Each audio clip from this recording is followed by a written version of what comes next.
2 কোটি টাকা দাবিতে সাবেক ডিবি প্রধান হারুনুর রশিদের বিরুদ্ধে গুরুতর অভিযোগ করেছেন জান্নাতুল ফেরদৌস নামের এক নারী। 13 জানুয়ারি ওই নারী ঢাকা রিপোর্টার্স ইউনিটির সাগর রুনি মিলনায়তনে এক সংবাদ সম্মেলনের আয়োজনে এসব অভিযোগ করেন। ডিবি হারুন আমাকে তার অফিসে নিয়ে ঢাকায় নিয়ে বলল, কোটি টাকা তুমি আমাকে দাও, আর না হলে তুমি আসামি হও। তিনি দাবি করেন একটি মামলায় তার কাছ থেকে 2 কোটি টাকা দাবি করেন হারুন। টাকা দিতে না পারায় মামলার চার্জশিটে নাম দেয়া হয় তার পরিবারের সদস্যদের।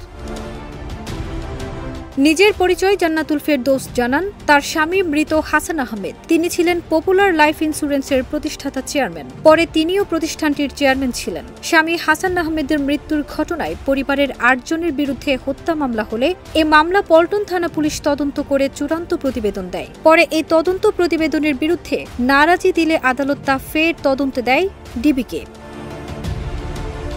জান্নাতুল ফেরদৌস দাবি করেন, ডিবি প্রধান হারুন তাকে ডেকে নিয়ে 2 কোটি টাকা চান, অন্যথায় তাদের বিরুদ্ধে চার্জশিট দেয়া হবে বলে জানান। টাকা দিতে না পারায় এবং প্রভাবিত হয়ে এ মামলায় চার্জশিট দেয় ডিবি। পরে আত্মসমর্পণ করে জামিন নেয় তারা। মামলাটি এখন চার্জ শুনানির জন্য ধার্য রয়েছে।